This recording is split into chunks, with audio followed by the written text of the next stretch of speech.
Namaku Sekar Ayuning Tias. Dan selama bertahun-tahun aku percaya bahwa seorang istri yang sabar akan dilindungi oleh rumah tangganya sendiri, sampai aku melahirkan seorang anak perempuan bernama Kirana, dan sejak hari itu rumah keluarga suamiku berubah menjadi pengadilan tanpa hakim, tempat aku dan putriku selalu dinyatakan bersalah hanya karena ia lahir bukan sebagai anak laki-laki. Dulu, ketika aku pertama kali menikah dengan Bagas Pratama, aku datang ke rumah keluarga besarnya dengan hati penuh harapan, membawa doa, senyum, dan keyakinan bahwa cinta bisa membuatku diterima. Ibu mertuaku, Bu Sulastri, pada awalnya tersenyum manis di depan para tamu, memanggilku, menantu kesayangan, menyuruhku duduk di sampingnya, bahkan berkata kepada tetangga bahwa akhirnya putra sulungnya menikah dengan perempuan baik-baik. Tetapi senyum itu mulai berubah sejak dokter kandungan berkata bayi dalam perutku kemungkinan perempuan. Hari itu, di ruang periksa, Bagas hanya tersenyum canggung, sementara Bu Sulastri yang ikut memaksa menemani kami langsung mendengus keras. Perempuan? Katanya, seolah dokter baru saja mengumumkan kutukan. Tidak salah lihat, Dok. Keluarga Pratama butuh penerus laki-laki. Dokter mencoba menjelaskan bahwa jenis kelamin anak bukan sesuatu yang bisa dipilih ibu, tetapi Bu Sulastri tidak mendengar. Sejak pulang dari rumah sakit, perlakuannya berubah. Makanan bergizi yang sebelumnya ia banggakan untuk cucu penerus keluarga mulai dikurangi. Ia berkata, tidak perlu berlebihan. Anak perempuan tidak usah terlalu dimanjakan. Saat aku muntah-muntah dan tubuhku lemah, ia menyuruhku tetap mencuci pakaian keluarga. Perempuan harus kuat. Apalagi kalau cuma mengandung anak perempuan, katanya. Bagas melihat semuanya, tetapi seperti biasa ia memilih diam. Diamnya Bagas waktu itu masih kuterjemahkan sebagai bingung, bukan pengecut. Aku salah. Ketika Kirana lahir, dunia bagiku menjadi terang. Ia kecil, merah, menangis kencang, jemarinya menggenggam jariku seolah berkata, "Ibu, aku datang." Aku menangis bahagia, mencium dahinya, dan untuk sesaat aku lupa pada semua hinaan. Tetapi Bu Sulastri hanya berdiri di ujung ranjang rumah sakit, memandangi bayi itu dengan wajah datar. "Ya sudah," katanya dingin. "Semoga anak berikutnya laki-laki."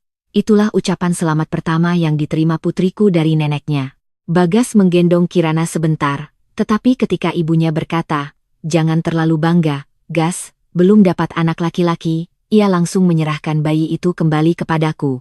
Sejak hari itu, aku tahu aku bukan hanya harus menjadi ibu, tetapi juga benteng. Namun aku belum tahu seberapa ganas badai yang akan datang.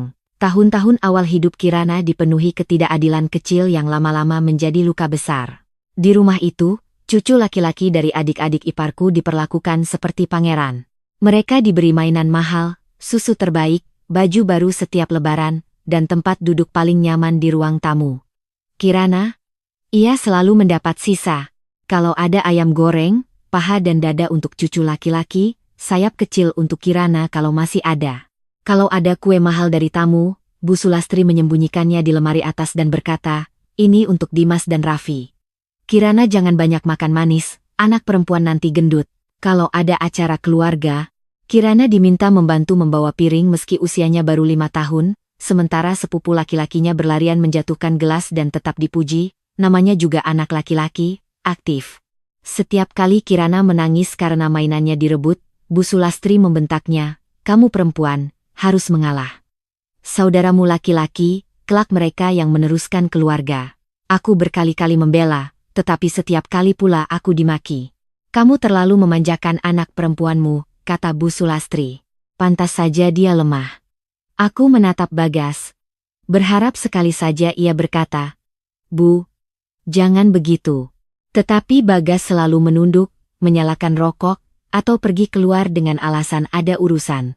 Pernikahan kami tidak hancur dalam satu malam. Ia hancur lewat 1000 kali diam. Kirana tumbuh menjadi anak yang lembut, cerdas, dan terlalu cepat belajar menahan diri. Ia tidak pernah meminta mainan baru, tidak pernah mengambil makanan sebelum semua orang makan, bahkan sering menyembunyikan luka kecil di lututnya karena takut neneknya marah. Suatu sore, ketika usianya 6 tahun, aku menemukannya duduk di belakang dapur, memegang sepotong roti kering. Aku bertanya kenapa ia tidak makan di meja. Ia tersenyum kecil, senyum yang terlalu dewasa untuk anak seusianya, lalu berkata, kata nenek, Kirana makan nanti saja kalau Kak Raffi sudah kenyang. Hatiku seperti diremas, aku masuk ke ruang makan dan melihat Raffi, sepupu laki-lakinya, sedang menumpuk lauk di piring, sebagian jatuh ke meja, sementara Bu Sulastri tertawa dan berkata, tidak apa-apa, laki-laki memang makannya banyak. Aku mengambil piring bersih, menaruh ayam, sayur, dan nasi untuk Kirana. Bu Sulastri langsung menatapku tajam. Sekar, jangan ajari anakmu rakus. Aku menjawab, anak saya lapar, Bu, bukan rakus. Ruangan hening. Bagas yang duduk di ujung meja menatapku sebentar, lalu kembali makan. Bu Sulastri mendengus. Mulutmu makin berani sejak punya anak perempuan itu. Aku menahan amarah, membawa piring ke belakang, dan menyuapi Kirana sambil tersenyum agar ia tidak takut. Tetapi malam itu, ketika Kirana tidur, aku menangis tanpa suara di sampingnya. Aku bertanya pada diriku sendiri. Berapa lama lagi aku harus menyuruh anakku bertahan hanya demi mempertahankan rumah tangga yang tidak pernah melindunginya? Jawabannya datang beberapa bulan kemudian dalam bentuk kejadian yang membuat darahku mendidih sampai hari ini. Hari itu rumah sedang ramai karena ulang tahun Raffi. Bu Sulastri mengadakan pesta kecil, memesan nasi tumpeng, ayam bakar, kue coklat besar, dan balon biru di setiap sudut. Kirana memakai baju lama berwarna kuning yang sudah agak sempit, tetapi ia tetap tersenyum karena senang melihat balon. Ia mendekati meja kue dan bertanya pelan, Nenek, Kirana boleh cicip kue? Bu Sulastri langsung menepis tangannya. Belum. Itu untuk Raffi, tiup lilin dulu. Jangan pegang-pegang, nanti kotor. Raffi yang mendengar justru sengaja mengambil krim kue dengan jarinya dan menjilatnya. Bu Sulastri tertawa. Aduh, anak pintar tidak sabar ya. Kirana menunduk. Aku melihat wajahnya, dan sesuatu dalam diriku retak lagi. Saat acara makan, semua anak diberi piring penuh. Kirana mendapat nasi sedikit dan tempe. Aku hendak mengambilkan ayam, tetapi Bu Sulastri menahan tanganku. Ayamnya terbatas. Biar untuk anak laki-laki dulu. Aku menatap meja yang penuh lauk, lalu menatap wajah perempuan tua itu. Bu, ini anak saya juga cucu ibu. Ia menjawab dingin. Cucu perempuan tidak sama dengan cucu laki-laki. Kata-kata itu terdengar jelas oleh beberapa tamu. Ada yang menunduk malu, ada yang pura-pura tidak mendengar. Bagas berdiri di dekat pintu, melihat, tetapi tidak bergerak. Aku mengambil ayam itu juga dan menaruhnya di piring Kirana. Bu Sulastri memelototiku, tetapi mungkin karena banyak tamu, ia tidak langsung mengamuk. Aku kira masalah selesai. Ternyata neraka baru dimulai setelah tamu pulang. Menjelang sore, Kirana membantu membereskan gelas di ruang tamu. Tangannya kecil, membawa nampan yang terlalu berat. Aku sedang mencuci piring di dapur ketika terdengar suara pecah. Aku berlari keluar dan melihat segelas air jatuh, membasahi karpet. Kirana berdiri gemetar. Maaf, Nek, Kirana tidak sengaja. Bu Sulastri yang sedang menghitung amplop hadiah langsung bangkit. Wajahnya merah. Dasar anak tidak berguna. Ia menarik lengan Kirana dengan kasar. Kirana menangis. Sakit, Nek, sakit. Aku berlari, tetapi sebelum aku sampai, Bu Sulastri sudah memukul punggung Kirana dengan gagang sapu kecil yang ada di dekat meja. Sekali. Dua kali, lalu ia menarik lengannya begitu keras sampai tubuh kecil itu jatuh menghantam kaki kursi. Terdengar suara yang tidak akan pernah kulupakan. Suara tulang kecil yang patah, diikuti jeritan Kirana yang merobek jiwaku. Ibu! Aku mendorong Bu Sulastri sekuat tenaga dan memeluk Kirana. Wajah putriku pucat, lengannya bengkok tidak wajar. Air matanya mengalir deras. Kirana, sayang, lihat ibu, kataku panik. Bu Sulastri masih berteriak, Kak, biar dia belajar. Anak perempuan kalau tidak diajar nanti jadi manja seperti ibunya. Aku menoleh kepadanya. Mataku gelap oleh marah. Ibu gila, tangannya patah.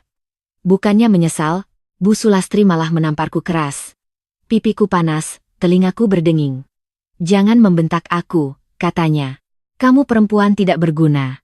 Sudah menumpang di rumah ini, tidak bisa memberi cucu laki-laki. Anakmu pun cuma membawa sial. Saat itu, semua suara seperti menjauh. Bagas berdiri di pintu ruang tengah. Wajahnya pucat. Aku menatapnya, memohon tanpa kata, lakukan sesuatu. Tolong anakmu, tolong aku. Tetapi ia hanya berkata lemah, Bu, sudah, hanya itu? Anak kami patah tangan, aku ditampar, dihina, dan yang keluar dari mulutnya hanya sudah. Di detik itu, sisa cintaku kepada Bagas mati. Tidak meledak, tidak menjerit, hanya padam. Aku menggendong Kirana, mengambil tas kecil berisi dompet dan dokumen, lalu berjalan ke pintu. Bu Sulastri masih mengomel, mau kemana kamu? Jangan drama. Aku berhenti di ambang pintu, menoleh, dan untuk pertama kalinya, aku bicara tanpa takut. Saya pergi. Dan mulai malam ini, anak saya tidak akan pernah lagi kalian sentuh. Bagas akhirnya bergerak, mengejarku. Sekar. Tunggu, kita bicarakan dulu. Aku menatapnya dengan dingin. Bicara? Saat anakmu dipukul, kamu diam. Saat aku ditampar, kamu diam. Sekarang aku pergi, baru kamu punya suara? Ia terdiam. Kirana menangis di pelukanku, memanggil, Ibu, sakit. Aku tidak menunggu lagi. Aku keluar ke jalan dalam keadaan hujan gerimis, tanpa koper, tanpa pakaian ganti, hanya membawa anakku yang lengannya patah dan amarah yang membuat kakiku tetap kuat. Malam itu aku naik ojek online ke rumah sakit terdekat. Di ruang IGD, dokter bertanya bagaimana anak ini bisa patah tangan. Aku menatap wajah Kirana yang lelah karena menangis, lalu menjawab, dianiaya oleh neneknya. Dokter terdiam, lalu memanggil petugas untuk mencatat laporan medis. Saat perban dan gips dipasang, Kirana menggenggam bajuku dengan tangan satunya. Ibu, Kirana salah ya karena perempuan? Pertanyaan itu menghancurkan sisa diriku yang belum hancur. Aku mencium keningnya berkali-kali. Tidak, nak. Kamu tidak salah. Mereka yang salah karena tidak tahu betapa berharganya kamu. Nenek benci Kirana? Aku menelan air mata. Kalau ada orang tidak bisa mencintai kamu, itu bukan karena kamu kurang baik, itu karena hati mereka terlalu sempit. Malam itu kami tidur di kursi tunggu rumah sakit karena aku tidak tahu harus pergi kemana. Ponselku penuh panggilan dari Bagas. Aku tidak mengangkat. Pesan dari Bu Sulastri juga masuk, jangan lebay. Anak kecil biasa jatuh, pulang sebelum orang-orang tahu. Bukan maaf, bukan panik, bukan rasa bersalah. Hanya takut orang tahu. Aku mematikan ponsel. Keesokan paginya, aku pergi ke kantor polisi membawa surat medis.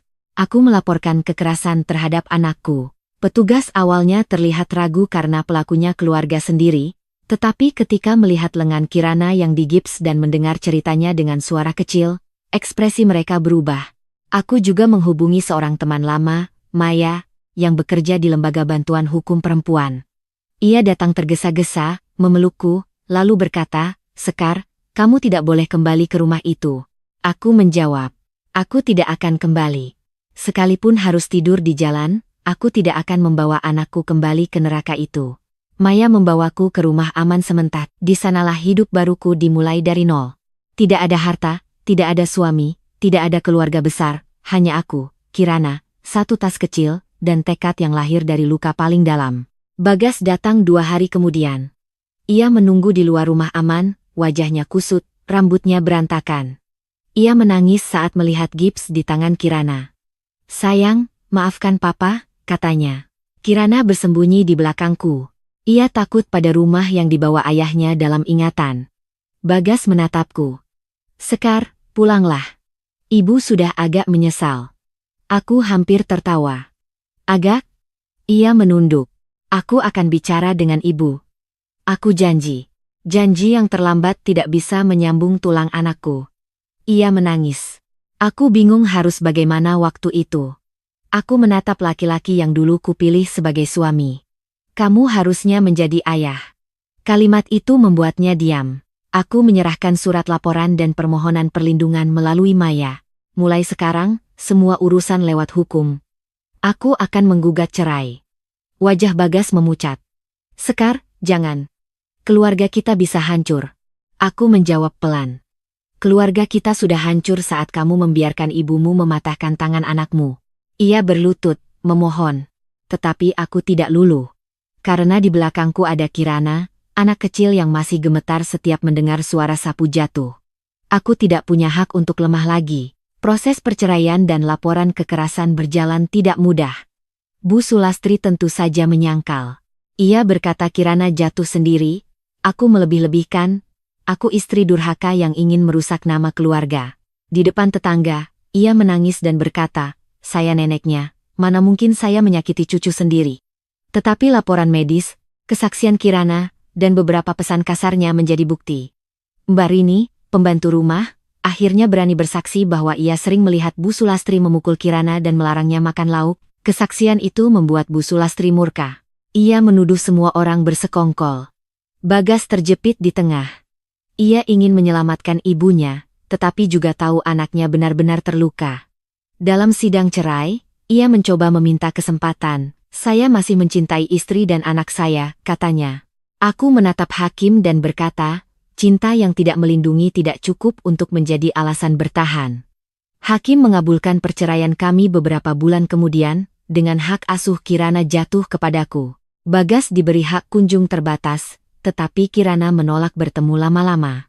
Ia selalu memegang tanganku erat setiap kali melihat ayahnya.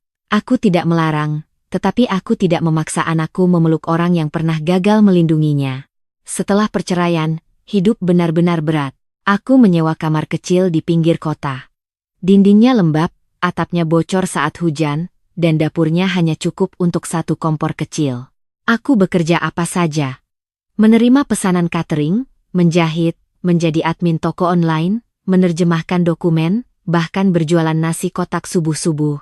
Kirana yang masih kecil sering duduk di sampingku, tangan kirinya sudah sembuh perlahan, tetapi bekas trauma masih tinggal.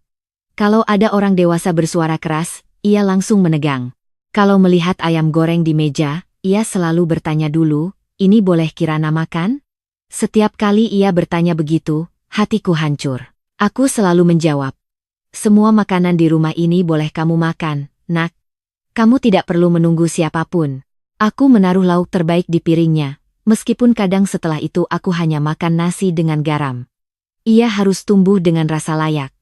Ia harus tahu bahwa dirinya bukan sisa. Suatu malam, ketika hujan deras dan ember kami penuh menampung bocor, Kirana berkata, "Ibu capek?"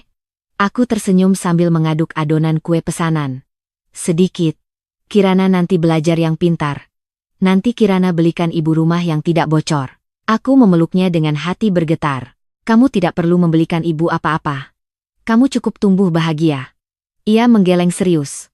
Kirana mau jadi anak perempuan yang kuat. Malam itu aku berjanji dalam hati, aku akan membuat dunia melihat anak perempuan yang mereka hina ini bersinar lebih terang daripada semua cucu laki-laki yang mereka banggakan. Peluang pertamaku datang dari sebuah pesanan catering kantor kecil. Salah satu pelanggan menyukai masakanku dan memintaku memasok makan siang karyawan setiap hari. Dari 10 kotak menjadi 30, dari 30 menjadi 100, aku mulai bangun jam 3 pagi, memasak dengan bantuan 2 tetangga, mengantar pesanan memakai motor bekas, lalu siang mengurus administrasi. Aku belajar bisnis dari internet gratis di perpustakaan, mencatat biaya bahan, membuat merek kecil bernama Dapur Kirana, karena semua perjuanganku memang untuknya. Logo pertamaku kugambar sendiri, matahari kecil berwarna kuning. Dalam 2 tahun, Dapur Kirana punya dapur produksi sederhana. Dalam 5 tahun, kami memasok makan siang untuk beberapa sekolah dan kantor. Dalam 7 tahun, aku membuka restoran pertama. Dalam 10 tahun, namaku mulai dikenal sebagai pengusaha kuliner dan catering sehat yang membangun usaha dari nol setelah keluar dari pernikahan penuh kekerasan. Media lokal menulis kisahku. Aku diwawancarai di televisi. Orang-orang memanggilku, Bu Sekar, pengusaha inspiratif. Setiap kali itu terjadi, aku teringat malam ketika aku tidur di kursi rumah sakit sambil memeluk Kirana yang patah tangan. Kesuksesan tidak menghapus masa lalu, tetapi ia membuktikan bahwa masa lalu tidak berhasil membunuhku. Kirana tumbuh menjadi gadis yang luar biasa. Ia cantik bukan hanya karena wajahnya mirip bulan sabit saat tersenyum, tetapi karena matanya tajam, pikirannya terang, dan hatinya lembut kepada orang-orang yang terluka. Ia selalu juara kelas, memenangkan Olimpiade Sains, pandai menulis, dan mendapat beasiswa ke sekolah terbaik. Pada usia 16 tahun, ia berdiri di panggung sekolah menerima penghargaan siswa berprestasi nasional. Aku duduk di barisan depan, menangis tanpa malu. Saat namanya dipanggil, tepuk tangan bergemuruh. Kirana menatapku dari panggung, mengangkat piala kecilnya, dan aku melihat anak perempuan yang dulu dilarang makan ayam kini berdiri di bawah lampu, dihormati oleh ratusan orang. Di saat yang sama, kabar tentang keluarga mantan suamiku mulai sampai kepadaku seperti angin busuk dari masa lalu. Keluarga Pratama yang dulu begitu bangga pada cucu laki-laki mulai runtuh satu persatu. Usaha toko material milik mereka bangkrut karena dikelola buruk oleh adik iparku yang selama ini dimanjakan. Raffi dan Dimas, cucu laki-laki kesayangan Bu Sulastri, tumbuh menjadi anak manja, malas, suka berjudi online, dan sering meminta uang. Rumah besar mereka digadaikan untuk menutup utang. Mobil dijual. Perhiasan Bu Sulastri habis. Bagas, mantan suamiku, tidak pernah benar-benar bangkit. Ia sempat menikah lagi, mengejar harapan mendapat anak laki-laki, tetapi pernikahan keduanya juga hancur karena ia tetap menjadi laki-laki yang tidak mampu berdiri melawan ibunya. Ironi paling tajam, istri keduanya melahirkan anak laki-laki, tetapi anak itu sakit-sakitan dan membutuhkan biaya besar, sementara keluarga mereka tidak lagi punya uang. Aku tidak tertawa mendengar itu. Aku hanya diam. Karma tidak selalu datang dengan suara petir. Kadang ia datang sebagai tagihan yang menumpuk, rumah yang dijual, cucu kesayangan yang mengecewakan, dan malam tua yang penuh penyesalan. Lalu suatu hari, setelah 10 tahun tidak bertemu, masa lalu berdiri di depan pintu restoran utamaku. Aku sedang memeriksa laporan keuangan ketika manajer masuk dengan wajah ragu. Bu Sekar, ada seorang ibu tua ingin bertemu, katanya keluarga lama. Entah kenapa, sebelum melihat pun aku sudah tahu. Aku keluar ke area depan. Di sana, dekat pintu kaca, berdiri Bu Sulastri. Tubuhnya jauh lebih kurus, rambutnya putih, kebayanya lusuh, tangannya memegang tas kain tua. Tidak ada lagi gelang emas, tidak ada kalung tebal, tidak ada tatapan angkuh. Di sampingnya berdiri Bagas, lebih tua, bahunya turun, matanya penuh malu. Dan di belakang mereka ada dua laki-laki muda yang kusadari sebagai Raffi dan Dimas, cucu laki-laki yang dulu selalu diberi paha ayam sementara Kirana menunggu sisa. Mereka tampak kusut, tidak terawat, dan menatap restoran mewahku dengan mata lapar. Bu Sulastri melihatku, bibirnya gemetar. Sekar, katanya lirih. 10 tahun lalu, ia memanggilku perempuan tidak berguna. Hari itu, namaku terdengar seperti doa terakhir dari mulutnya. Aku berdiri tegak, memakai blazer putih, rambutku disanggul rapi, di belakangku para staf menunggu instruksi. Aku bukan lagi menantu yang ditampar di ruang tamu. Aku adalah pemilik tempat itu. Ada perlu apa? Tanyaku tenang. Bu Sulastri menelan ludah, matanya berkaca-kaca. Kami butuh bantuan. Bagas menunduk. Sekar, rumah kami sudah dijual. Usaha bangkrut. Ibu sakit. Kami tidak punya tempat. Aku menatap mereka satu persatu, lalu mataku berhenti pada tangan Bu Sulastri. Tangan yang dulu memukul anak, tangan yang menarik lengan kecil Kirana sampai patah. Tangan yang menamparku ketika aku melindungi putriku. Tanganku mengepal sebentar, tetapi suaraku tetap datar. Kenapa datang kepada saya? Bu Sulastri menangis. Karena kamu dulu keluarga kami. Aku tersenyum tipis, pahit. Keluarga?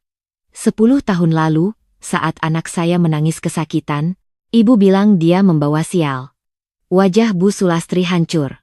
Bagas berbisik, Sekar, ibu sudah menyesal. Aku menatapnya. Dan kamu? Apakah kamu juga menyesal baru sekarang, setelah semua habis? Ia tidak mampu menjawab. Saat itu, dari lantai atas, Kirana turun setelah pulang sekolah. Ia kini remaja cantik dengan seragam rapi, rambut panjang, dan mata yang sama seperti malam kami pergi, lembut tetapi kuat. Ia berhenti saat melihat mereka. Bu Sulastri langsung terisak lebih keras. Kirana. Kirana berdiri di sampingku. Untuk beberapa detik, tidak ada yang bicara. Bu Sulastri mencoba mendekat, tetapi Kirana mundur satu langkah. Gerakan kecil itu cukup membuat semua orang paham bahwa luka anak kecil tidak otomatis hilang hanya karena waktu berlalu. Bu Sulastri jatuh terduduk, menangis di lantai restoran.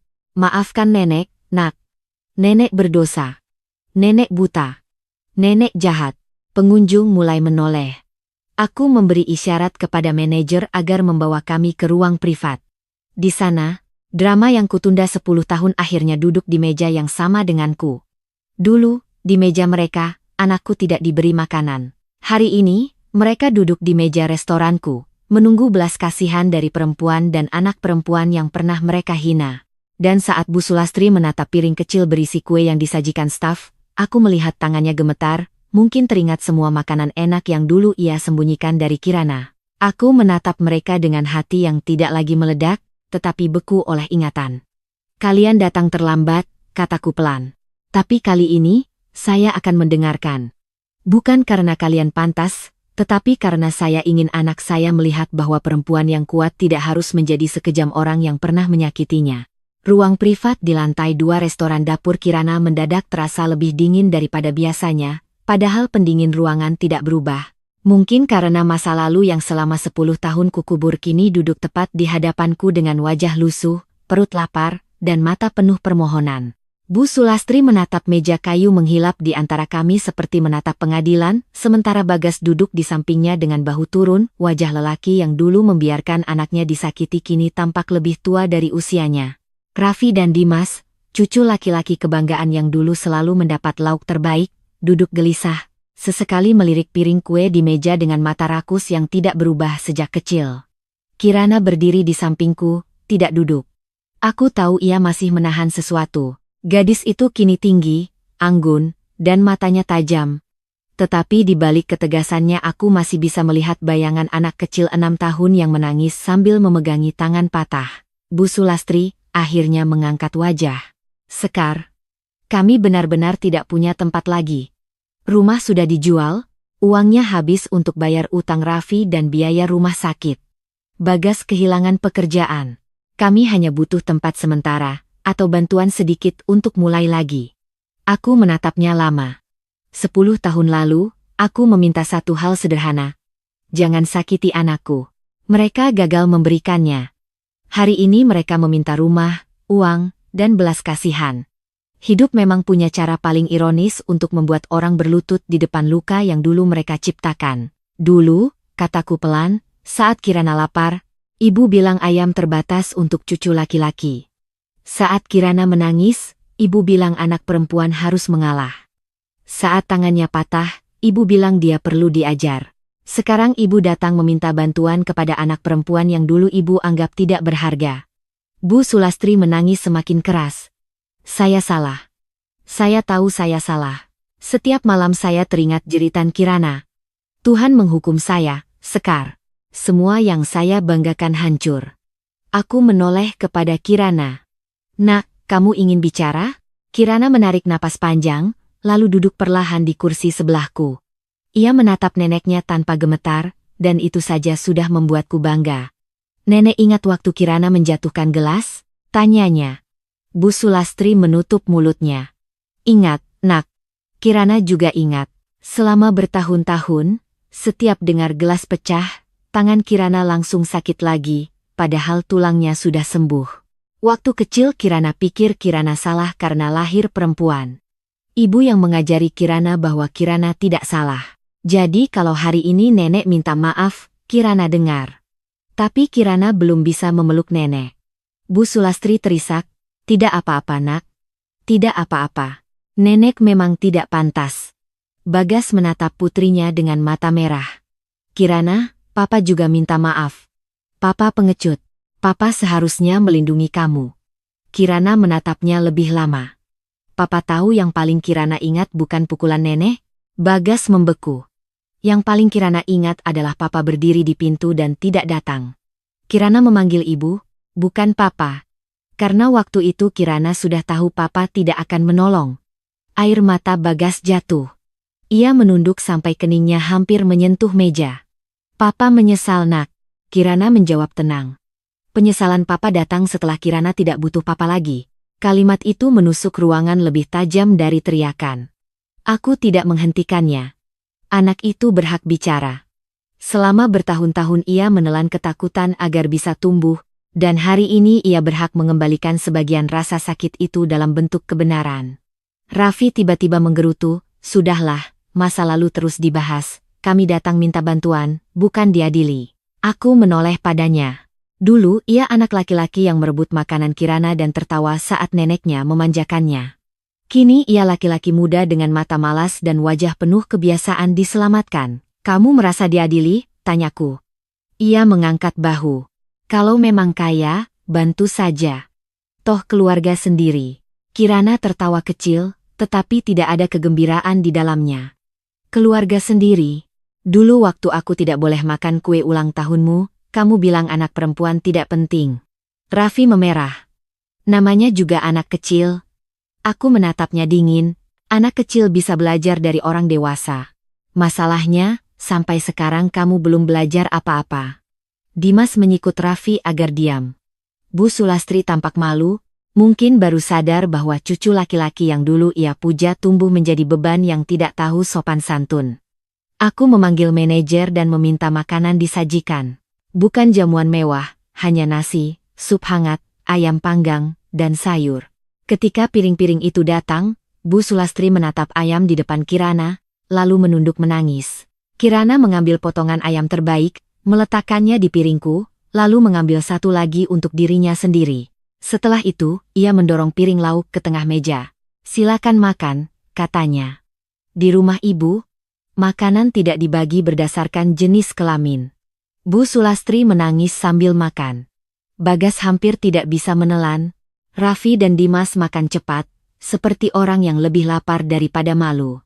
Aku menunggu sampai mereka selesai sebelum bicara lagi.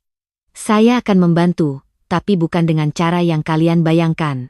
Bu Sulastri langsung menatapku penuh harap. Apapun, Sekar. Saya tidak akan memberi uang tunai. Saya tidak akan membelikan rumah. Saya tidak akan melunasi utang judi siapapun. Saya akan membayar biaya pemeriksaan kesehatan ibu langsung ke rumah sakit, bukan melalui tangan kalian. Saya akan memberi tempat tinggal sementara selama 3 bulan di rumah singgah yayasan, dengan aturan yang sama seperti penghuni lain. Bagas bisa bekerja di gudang distribusi restoran, mulai dari bawah, gaji standar, tanpa perlakuan khusus. Raffi dan Dimas kalau mau makan, bekerja. Kalau tidak mau bekerja, pintu keluar ada di sana. Raffi langsung berdiri. Gudang? Kami ini keluarga. Aku menatapnya tanpa berkedip. Keluarga yang lapar tetap harus tahu diri. Bagas berkata pelan, saya bersedia. Bu Sulastri mengangguk cepat. Saya juga bersedia, asal tidak merepotkan. Raffi mendengus, tetapi Dimas tampak berpikir. Kalau kerja, digaji benar? Tanyanya. Digaji sesuai kerja, bukan sesuai jenis kelamin, jawab Kirana. Untuk pertama kalinya, Dimas menunduk malu. Hari-hari berikutnya menjadi tontonan karma yang sunyi. Bagas mulai bekerja di gudang, memakai seragam sederhana, mengangkat bahan baku, mengecek stok, dan menerima perintah dari supervisor yang jauh lebih muda. Para staf tahu ia mantan suamiku, tetapi aku melarang siapapun menghinanya. Kita tidak perlu menjadi mereka, kataku kepada tim. Bagas bekerja diam-diam, sering pulang dengan punggung pegal, tetapi ia tidak mengeluh. Mungkin untuk pertama kalinya ia belajar bahwa tanggung jawab bukan kata-kata manis di ruang tamu, melainkan keringat yang tidak terlihat. Bu Sulastri tinggal di rumah singgah yayasan bersama beberapa lansia lain. Di sana tidak ada kamar khusus, tidak ada pelayan, tidak ada cucu laki-laki yang dipuja. Ia harus antre makan, mencuci piring sendiri, dan mengikuti jadwal pemeriksaan. Awalnya ia terlihat terpukul. Tapi suatu hari pengelola yayasan bercerita kepadaku bahwa Bu Sulastri menangis saat melihat seorang nenek lain menyuapi cucu perempuan yatim dengan penuh kasih. Saya dulu punya cucu perempuan, katanya, tapi saya terlalu bodoh untuk mencintainya. Raffi hanya bertahan bekerja 2 hari, ia mencuri uang kecil dari laci staf dan kabur. Dimas, mengejutkanku, tetap tinggal. Ia bekerja di bagian pengiriman, kikuk di awal, tetapi perlahan membaik. Suatu sore ia datang menemuiku dan Kirana. Mbak Sekar, Kirana, aku mau minta maaf. Dulu aku ikut jahat. Aku senang dimanjakan nenek. Aku pikir memang laki-laki lebih berhak. Sekarang aku lihat hidupku hancur karena dimanjakan. Kirana menatapnya. Maaf diterima, tapi jangan ulangi ke perempuan manapun. Dimas mengangguk. Aku janji. Apakah janji itu akan bertahan? Aku tidak tahu. Tapi setidaknya, satu orang mulai belajar. Sementara itu, nama dapur Kirana semakin besar. Aku diundang menjadi pembicara dalam seminar pengusaha perempuan nasional. Kirana juga menerima beasiswa luar negeri untuk program sains. Pada acara penghargaan itu, aku berdiri di panggung dan bercerita bukan tentang dendam, tetapi tentang bagaimana anak perempuan yang dulu dianggap beban bisa menjadi alasan seorang ibu membangun kerajaan. Saya tidak sukses karena ingin membuktikan kepada orang yang membenci saya, kataku di depan ratusan orang. Saya sukses karena saya ingin anak saya tidak pernah lagi bertanya apakah ia salah karena lahir sebagai perempuan. Tepuk tangan bergemuruh. Di barisan belakang, tanpa kuduga, Bagas berdiri dengan seragam gudang yang masih ia pakai setelah bekerja. Ia menangis diam-diam. Bu Sulastri hadir di kursi roda yayasan, menatap Kirana yang naik ke panggung menerima bunga untuk. Ketika lampu menyorot wajah putriku, aku melihat Bu Sulastri menunduk, bukan karena malu pada orang lain, tetapi karena akhirnya sadar betapa besar cahaya yang dulu ia coba padamkan. Setelah acara, Bu Sulastri meminta bicara dengan Kirana. Aku membiarkan, tetapi tetap berdiri tidak jauh. Kirana, katanya dengan suara lemah, nenek tidak akan meminta kamu melupakan. Nenek hanya ingin kamu tahu, selama sisa umur nenek akan mendoakan kamu. Bukan karena kamu pintar, bukan karena kamu cantik, bukan karena kamu sukses, tapi karena kamu cucu nenek yang seharusnya nenek sayangi sejak awal. Kirana diam lama. Lalu ia berkata, aku tidak bisa kembali menjadi cucu kecil yang memeluk nenek, tapi aku bisa berhenti membenci nenek. Bu Sulastri menangis. Itu sudah lebih dari yang pantas nenek terima. Bagas kemudian mendekatiku. Sekar, aku tidak akan meminta kamu kembali. Aku tahu itu tidak mungkin. Aku hanya ingin berterima kasih, karena kamu tidak membiarkan kami mati di jalan. Aku menatapnya. Aku membantu karena aku tidak ingin Kirana belajar bahwa kekuatan berarti membalas dengan kekejaman. Ia mengangguk. Kamu membesarkannya dengan sangat baik. Aku membesarkannya sendirian karena kamu gagal menjadi ayah. Ia menerima kalimat itu tanpa membela diri. Iya, dan itu hukuman yang akan kubawa selamanya. Beberapa bulan kemudian, Bu Sulastri meninggal dengan tenang setelah sakitnya memburuk. Aku datang ke pemakamannya bersama Kirana. Tidak ada kemewahan, tidak ada keluarga besar yang dulu ramai membanggakan cucu laki-laki. Raffi bahkan tidak hadir. Bagas berdiri di samping pusara, Dimas membantu mengurus pemakaman. Kirana meletakkan bunga putih di atas tanah basah. Ia tidak menangis keras, tetapi matanya berkaca-kaca. Semoga nenek menemukan kedamaian, bisiknya. Aku menggenggam bahunya. Dalam hatiku, aku juga melepas sesuatu hari itu. Bukan karena semua luka sembuh, tetapi karena aku tidak ingin hidupku terus dikaitkan dengan kebencian kepada orang yang sudah pergi. Setahun setelah itu, Kirana berangkat ke luar negeri dengan beasiswa penuh. Di bandara, ia memelukku erat. Ibu, dulu Kirana janji mau belikan rumah yang tidak bocor. Sekarang belum bisa, tapi suatu hari Kirana akan membuat ibu bangga lebih banyak lagi. Aku tertawa sambil menangis. Nak, kamu sudah menjadi rumah terbaik untuk ibu. Bagas datang dari jauh, membawa kotak kecil berisi buku catatan. Ia tidak berani mendekat sampai Kirana memanggil, Papa. Ia menangis saat mendengar panggilan itu. Kirana menerima buku darinya. Ini apa? Catatan Papa selama kerja, selama belajar jadi manusia yang lebih benar. Tidak perlu kamu baca sekarang. Papa hanya ingin kamu tahu Papa sedang berusaha. Kirana mengangguk. Teruslah berusaha, Pa. Bukan untuk membuatku lupa, tapi supaya tidak ada anak lain yang mengalami hal seperti aku. Bagas mengangguk berkali-kali. Ketika Kirana masuk ke gerbang keberangkatan, aku berdiri lama menatap punggungnya. Anak perempuan yang dulu dipukul karena menjatuhkan gelas kini berjalan menuju dunia luas dengan kepala tegak, membawa nama yang kubangun dari air mata dan api. Tahun-tahun berikutnya, dapur Kirana berkembang menjadi jaringan catering besar dengan program makan gratis untuk anak perempuan dari keluarga miskin dan korban kekerasan. Di setiap cabang, aku menempelkan kalimat sederhana. Tidak ada anak yang lahir sebagai sisa. Banyak orang memuji kalimat itu tanpa tahu bahwa ia lahir dari meja makan penuh ketidakadilan, dari ayam goreng yang tidak boleh dimakan putriku, dari suara tulang kecil yang patah, dari malam ketika aku pergi membawa anakku dalam hujan. Suatu hari, seorang wartawan bertanya kepadaku, Bu Sekar, apakah ibu merasa dendam ibu sudah terbalas? Aku tersenyum. Dulu saya pikir, saya ingin melihat mereka hancur. Dan memang hidup memberi mereka pelajaran keras. Tapi balasan terbaik bukan melihat mereka miskin. Balasan terbaik adalah melihat anak saya tumbuh kaya dalam martabat, sementara orang-orang yang merendahkannya akhirnya sadar bahwa mereka miskin dalam hati. Wartawan itu terdiam, lalu bertanya, "Apakah ibu memaafkan?" Aku melihat foto Kirana di meja kerjaku, tersenyum dengan jas laboratorium di kampusnya. Saya memaafkan untuk membebaskan diri saya sendiri. Tapi saya tidak menghapus kebenaran. Memaafkan bukan berarti membiarkan sejarah dipalsukan. Pada malam ulang tahun dapur Kirana yang ke-10, aku mengadakan acara kecil untuk semua karyawan. Dimas kini menjadi supervisor logistik yang cukup bertanggung jawab. Bagas masih bekerja di bagian distribusi, tidak pernah meminta posisi lebih, mungkin karena akhirnya paham bahwa penghormatan harus dibangun, bukan diwariskan. Ia datang kepadaku setelah acara selesai. "Sekar, hari ini aku melihat nama Kirana di semua cabang.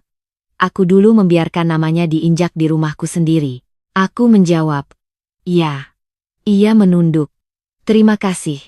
Karena tidak membiarkan kesalahanku menentukan masa depannya." Aku menatap langit malam di atas restoran.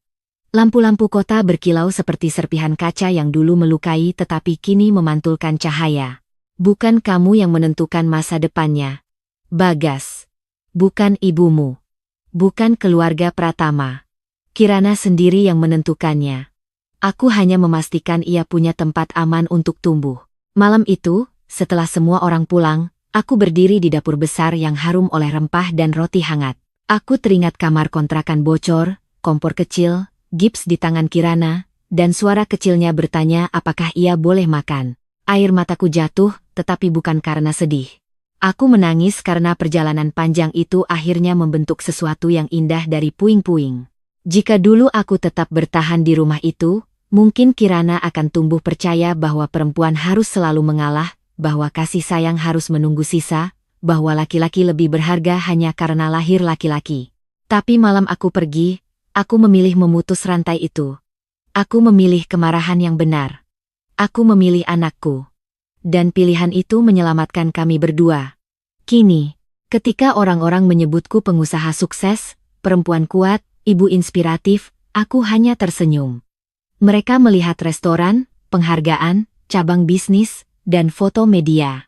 Mereka tidak melihat seorang ibu muda yang dulu berlari di tengah gerimis sambil menggendong anak patah tangan. Mereka tidak mendengar bisikan putriku yang bertanya apakah ia salah karena perempuan. Mereka tidak merasakan tamparan mertua di pipiku dan diamnya suami yang lebih menyakitkan daripada tamparan itu. Tetapi justru dari semua itulah aku lahir kembali. Dan bila ada yang bertanya apa itu karma, aku akan menjawab. Karma adalah ketika anak perempuan yang dulu tidak diberi tempat di meja makan tumbuh menjadi pemilik meja terbesar, sementara orang-orang yang dulu menyebutnya tidak berharga datang dengan perut lapar, kepala tertunduk dan akhirnya belajar bahwa Tuhan tidak pernah salah menciptakan anak perempuan. Yang salah, hanyalah manusia-manusia sombong yang terlalu buta untuk melihat cahaya di depan mata mereka sendiri.